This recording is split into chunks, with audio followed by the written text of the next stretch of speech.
Entity relationship model. Entity relationship क्या होता है?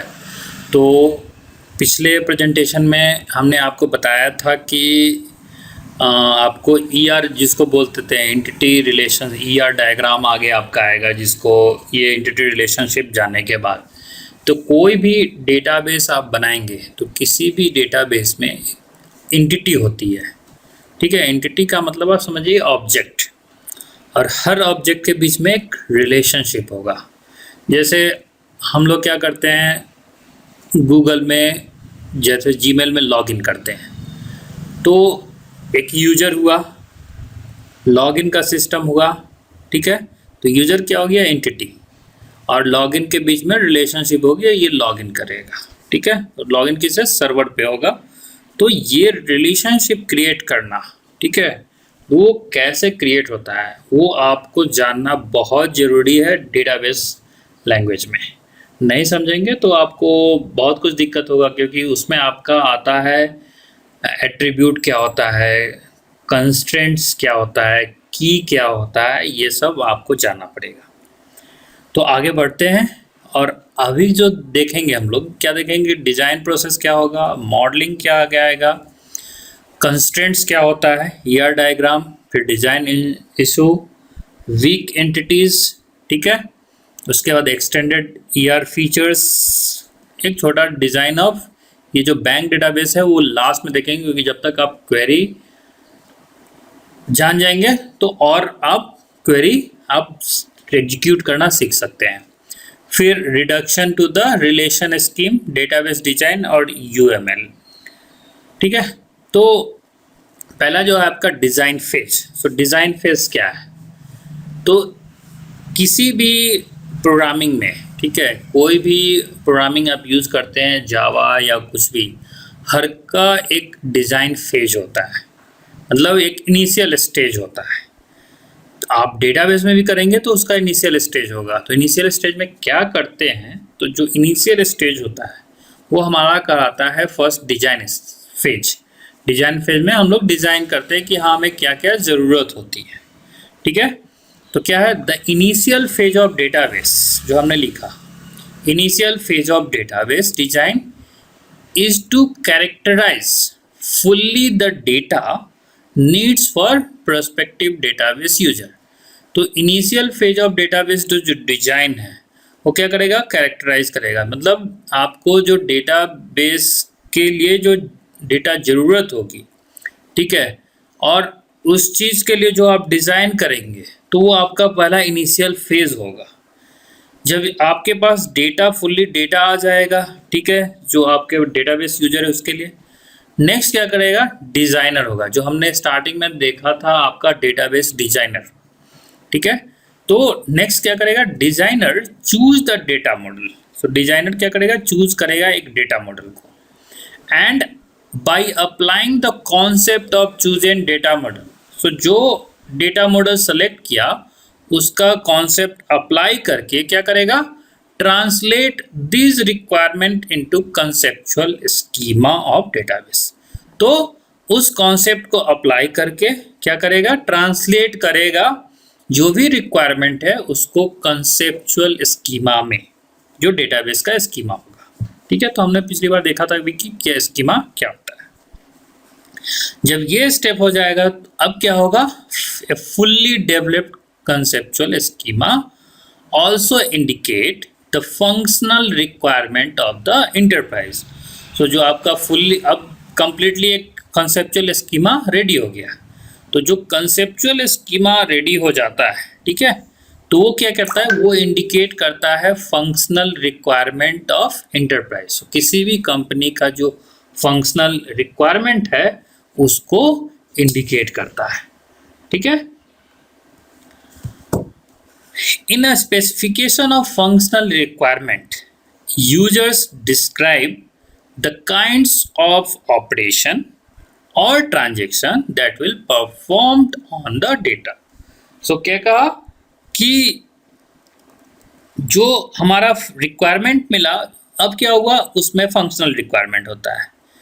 तो जो स्पेसिफिकेशन होता है, जो ज़रूरत होती है फंक्शन रिक्वायर, जो फंक्शन हमें एग्जीक्यूट करना है, तो यूजर्स उसको डिस्क्राइब करेगा क्या क्या ऑपरेशन करना है। ऑपरेशन का मतलब यहाँ ट्रांजेक्शन। तो डेटाबेस में जो भी क्वेरी करते हैं वो ट्रांजेक्शन होता है, ठीक है। तो ट्रांजेक्शन रन होगा या कोई भी हम क्वेरी एग्जीक्यूट करेंगे, सो कोई भी ऑपरेशन होगा जो यूजर डिस्क्राइब करता है वो सारे उस डेटा पे परफॉर्म होंगे। तो ये होता है पहला आपका डिजाइन फेज। डिजाइन फेज के में फिर आपको क्या होगा कि अभी हमने अपने इनिशियली डेटा आपने कलेक्ट किया, ठीक है। तो ये डेटा आपका अवेलेबल हो गया, आपने एक फुल्ली कंसेप्चुअल स्कीमा बना लिया। तो अब क्या करना है, the process of moving from an abstract data model to the implementation of database process into to final design phase. तो जब आपका एब्स्ट्रैक्ट डेटा मॉडल रेडी हो गया तो अब इम्प्लीमेंट करेंगे उसके डेटाबेस को। तो उस इम्प्लीमेंटेशन को प्रोसीड करने के लिए क्या दो डिजाइन फेज आएगा। क्या क्या दो डिजाइन फेज आएगा, एक लॉजिकल डिजाइन फेज आएगा, एक फिजिकल डिजाइन फेज आएगा। लॉजिकल डिजाइन फेज क्या होता है कि depending on the database schema, मतलब जो आपका डेटाबेस है उस पर डिपेंड करेगा। तो क्या होगा, database design required that we find a good collection of relation schema. जब कोई डिजाइन उसके डेटाबेस स्कीमा पे डिसाइड होगा तो उस डेटाबेस डिजाइन का जो जरूरत होता है कि good collection of relation schema. So एक कलेक्शन ऑफ रिलेशन स्कीमा होना चाहिए। तो ये जो रिलेशनल एक स्कीमा होगा या तो आपका बिजनेस डिसीजन पे होगा या तो आपका कंप्यूटर साइंस डिसीजन पे होगा। तो आपका बिजनेस डिसीजन क्या है, what attribute should we record in the database. So कौन सा एट्रीब्यूट आप डेटाबेस में रिकॉर्ड करना चाहेंगे, ठीक है। और जो कंप्यूटर साइंस डिसीजन होगा मतलब computer related, what relation schema should we have and how should the attribute be distributed among the various relation schema। तो पहला जो बिजनेस डिसीजन हुआ उसमें क्या हुआ कि आपका जो भी एट्रीब्यूट है उसको डेटाबेस में कैसे रिकॉर्ड होगा, ठीक है।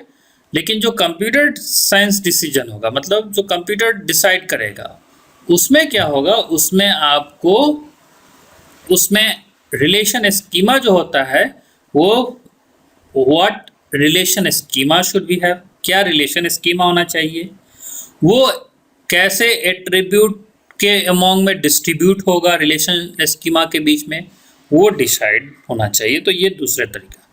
और दूसरा जो इसका है फिजिकल डिजाइन। फिजिकल डिजाइन में क्या होता है कि deciding on physical layout of the database, मतलब physical layout.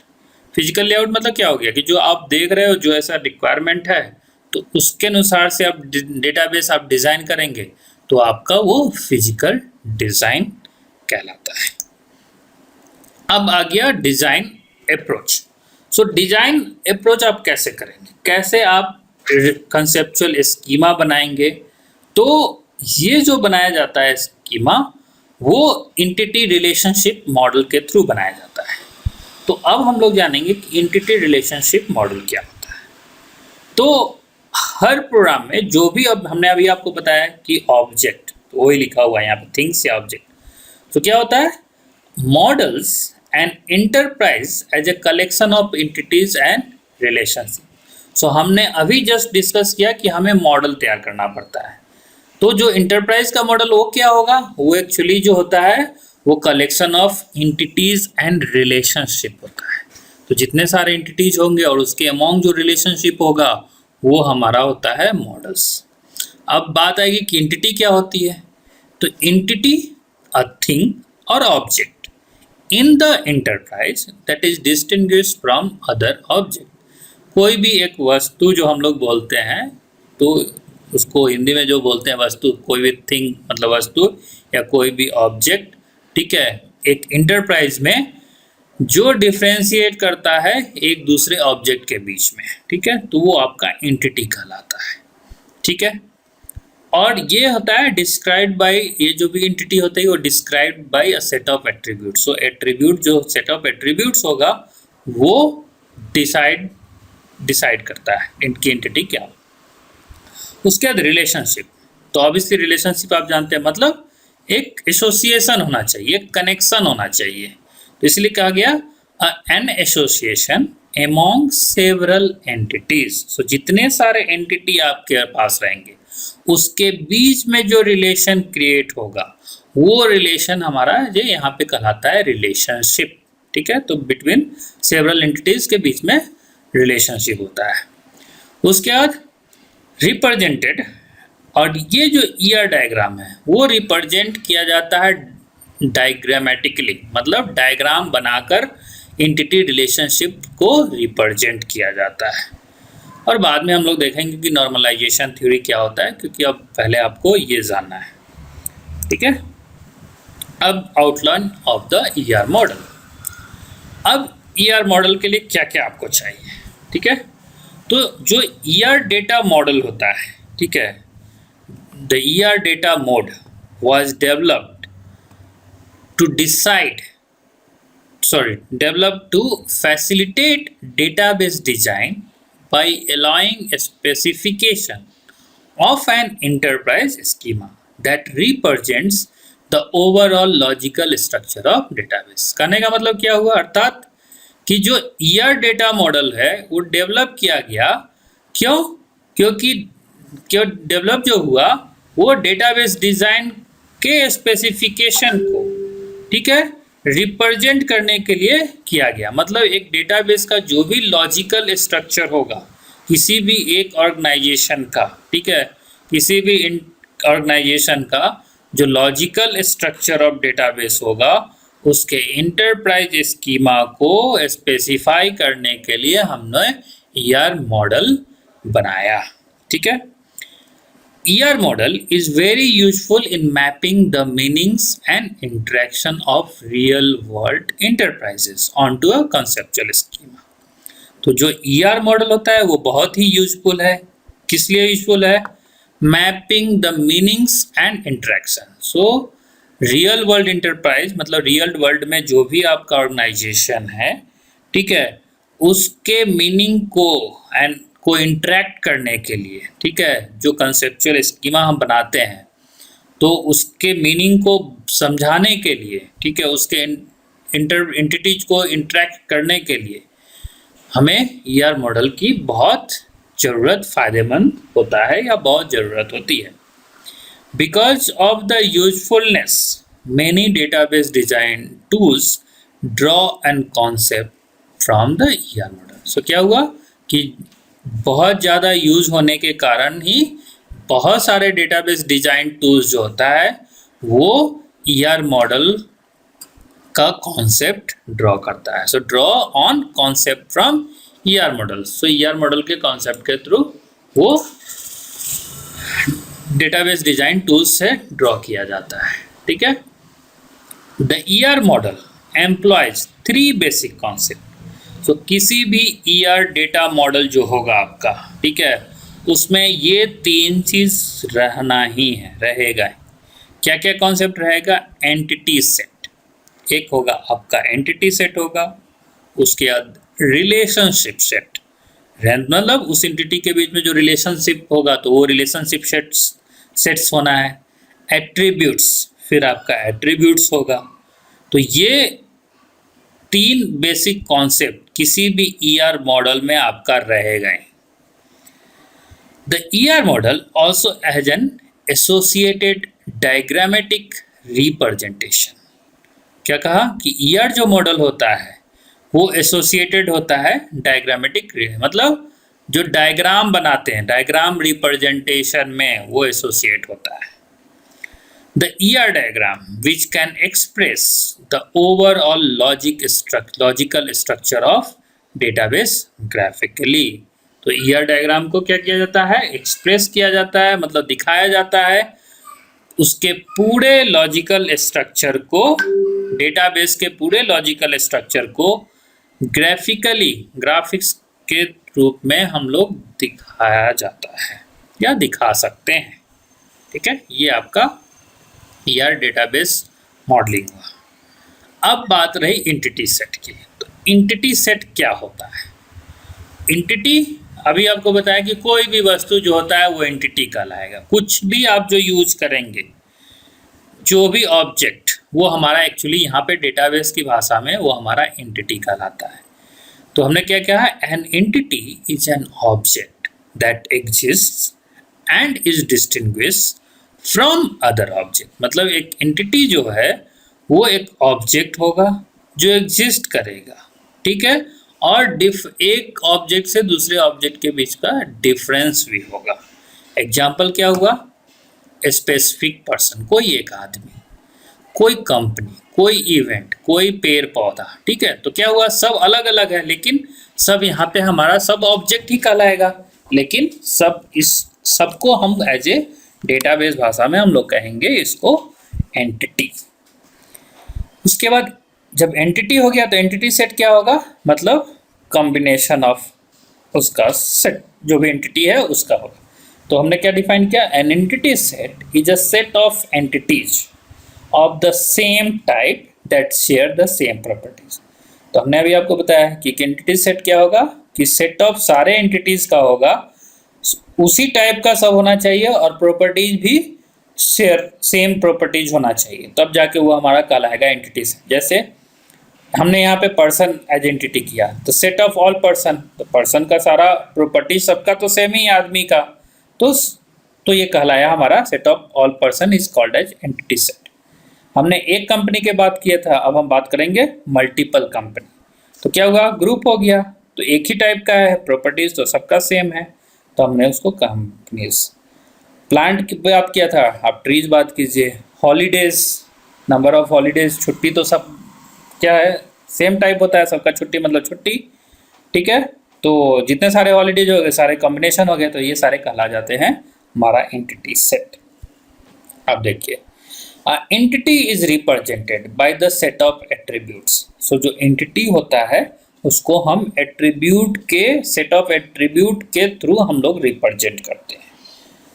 That is describe properties processed by all member of the an entity set. तो क्या करेगा? वो डिस्क्राइब करेगा उसके प्रॉपर्टीज को, ठीक है।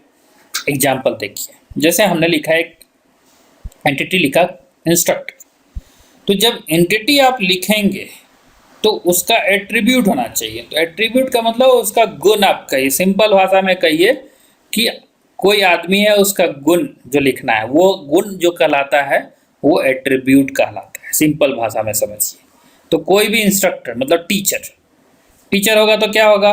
उसका एक आईडी होगा, उस टीचर का नाम होगा, टीचर कहाँ कौन से स्ट्रीट में रहता है, कौन से शहर में रहता है, उसका सैलरी क्या मिलता है। तो ये आपका ये ऑब्जेक्ट है, मतलब ये एंटिटी हो गया, और इसका ये जो हो गया ये एट्रीब्यूट हुआ, ये सेट ऑफ एट्रीब्यूट्स हो गया। ठीक उसी तरह कोर्स भी एक एंटिटी है, तो इसका एट्रीब्यूट्स क्या क्या होगा? इसका एट्रीब्यूट्स होगा कोर्स आईडी, टाइटल, क्रेडिट्स, ठीक है। कोई भी कोर्स होगा तो आप उस कोर्स का नंबर होता है, ठीक है, उसका टाइटल क्या होगा, क्रेडिट का मतलब कितना पासिंग मार्क्स है वगैरह, ये होता है क्रेडिट। तो ये हमारा कहलाता है इस तरीके से कि एंटिटी जो है वो सेट ऑफ एट्रीब्यूट्स होता है। Next, a subset of the attribute form a primary की ऑफ द एंटिटी सेट। तो जो सबसेट एट्रीब्यूट का जो सबसेट है वो फॉर्म करेगा एक प्राइमरी की, जो भी एंटिटी सेट होगा उसके सबसेट के थ्रू एक प्राइमरी की फॉर्म होगा। प्राइमरी मतलब, प्राइमरी की कहने का मतलब समझिए, एक unique identifying each member of the set. मतलब किसी भी एक सेट में, ठीक है, जैसे एग्जांपल लीजिए, हमने लिखा instructor, ID, name, state, city, salary. तो अगर हम स्ट्रीट लेंगे तो इस स्ट्रीट में तो बहुत लोग रहता होगा, तो यूनिक तो नहीं हुआ।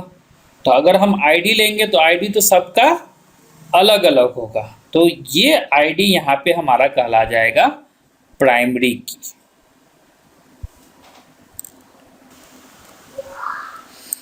ठीक है, अब देखिए एग्जाम्पल, एक और एग्जाम्पल है। क्या एग्जाम्पल है कि हमने एक इंस्ट्रक्टर आईडी अभी जो बनाया था, एक इंस्ट्रक्टर आईडी बनाया, एक टेबल बनाया, ठीक है। इस टेबल में इंस्ट्रक्टर का मतलब हो गया टीचर, तो टीचर है और उसका आईडी अपना आईडी है, तो हमने एक एंटिटी सेट बना लिया, ठीक है, इंस्ट्रक्टर का। दूसरा एंटिटी सेट बनाया स्टूडेंट, जिसमें स्टूडेंट आईडी है, स्टूडेंट नेम है, तो हमने स्टूडेंट का आईडी, स्टूडेंट नेम हमें क्रिएट कर दिया, ठीक है। तो क्या हुआ, ये स्टूडेंट आपका एंटिटी हो गया, इसके अंदर जितने सारे होंगे सारे एंटिटी सेट कहलाएंगे, और इसके अंदर स्टूडेंट आईडी और ये नाम हो गया, ये एट्रीब्यूट्स कहलाएगा। ठीक उसी तरह आपका इसमें आपका instructor ID and instructor name जो है एट्रीब्यूट्स कहलाएगा, इंस्ट्रक्टर आपका एंटिटी हो गया और इसमें एंटिटी सेट्स हो गया, ठीक है। अब है आपका रिलेशनशिप सेट्स। सो रिलेशनशिप सेट क्या है, ठीक है। तो रिलेशनशिप सेट में क्या है, पहले आपको जाना है रिलेशनशिप। तो हम लोग जनरली क्या जानते हैं, इस रिलेशनशिप का मतलब कनेक्शन, एक दूसरे से रिलेट होना, जुड़े रहना, ठीक है। तो ठीक उसी तरह डेटाबेस में होता है रिलेशनशिप। तो क्या है, a relationship is an association among several entity. So जितने सारे एंटिटी होंगे उसके साथ जो एसोसिएशन होगा वो एसोसिएशन हमारा कहलाता है रिलेशनशिप। एग्जाम्पल, जैसे ये हम नंबर यूज किए थे 4453, तो 4453 कहाँ किसके लिए है, हमने 4453, ठीक है। कोई भी एक नंबर ले लीजिए, जरूरी नहीं है कि हमारा ये नंबर कोई नहीं। तो यहाँ पे जो हम ये स्टूडेंट के लिए एंटिटी है, ठीक है। अब हमने एक इंस्ट्रक्टर की एंटिटी है वो, तो और स्टूडेंट और टीचर के बीच में क्या होगा रिलेशन, एडवाइजर होता है, राइट। तो जो एडवाइजर हुआ वो हमारा रिलेशनशिप सेट्स का है कि हम एक टीचर को एक स्टूडेंट के साथ जब हम अटैच किए तो उसके बीच में रिलेशनशिप क्या गाइड करने का काम किया जाता है। तो जो गाइड हुआ वो रिलेशनशिप, तो वही कराया यहाँ पे हम उस दूसरे भाषा में कहते हैं आप एडवाइजर भी कही, मतलब सलाहकार। तो टीचर क्या करता है, हमेशा आपको सलाह देता है, सजेशन देता है कि आप ऐसा करो, ऐसा पढ़ो, सिखाता है सब चीज़। तो ठीक ये हो गया यहाँ पे, ये रिलेशनशिप हो गया। अब जब बात आएगी रिलेशनशिप सेट्स की, तो मतलब सेम चीज़, अभी हमने एंटिटी सेट देखा था, ठीक उसी तरह आपका रिलेशनशिप सेट। तो रिलेशनशिप सेट्स जो है आपका, ये एक मैथमेटिकल रिलेशन है। क्या है, मैथमेटिकल रिलेशन अमॉन्ग एंटिटीज। कब, जब n का value greater than equal to n, क्या है आपका n जो है नंबर ऑफ एंटिटीज होगा, ठीक है। तो दो से बड़ा एंटिटीज है, दो से ज़्यादा एंटिटीज है, और उसके बीच में जो मैथमेटिकल रिलेशन होगा वो हमारा कहलाता है relationship sets.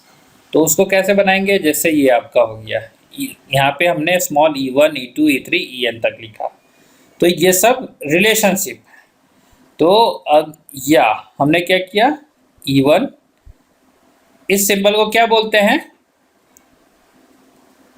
Belongs to E1, E2 belongs to E2। ये रिलेशनशिप मतलब ये एंटिटी का रिलेशन E1 के साथ का, तो ये रिलेशनशिप एक एंटिटी सेट्स का रिलेशनशिप तैयार किया कि ये E1 ये इस E1 के अंदर होगा, ठीक है। जैसे एग्जाम्पल क्या होगा, जैसे हमने ये नंबर दिया था 44532223, तो ये क्या है, ये जो नंबर अगर हम ये रिप्रेजेंट करेंगे तो ये क्या है, रिलेशनशिप क्या है इस दोनों के बीच में, रिलेशनशिप एडवाइजर है। तो ये रिलेशनशिप सेट्स हो गया। तो एक सेट्स हो गया जिसमें आपने इस एंटिटीज को, ठीक है, आपने रिलेशन क्रिएट किया कि एक एडवाइजर रिलेशनशिप है, तो ये कहलाता है आपका रिलेशनशिप सेट। अब यहाँ देखिए उसी चीज़ को कैसे रिलेशनशिप एडवाइजर का होगा। जैसे आप यहाँ देखिए, हमने अभी बनाया था एक इंस्ट्रक्टर एक स्टूडेंट, तो क्या हुआ, जो टीचर होता है क्या होता है, एक ही टीचर दो लड़का को भी गाइड, दो स्टूडेंट को भी गाइड कर सकता है, या सिर्फ उसके लिए एक ही स्टूडेंट अलॉट किया जाता है।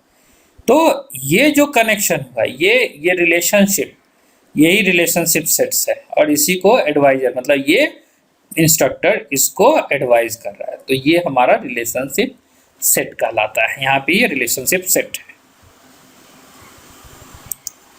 ठीक है, उसके बाद और, ठीक है। अब रिलेशनशिप्स फर्दर कंटिन्यू, ठीक है।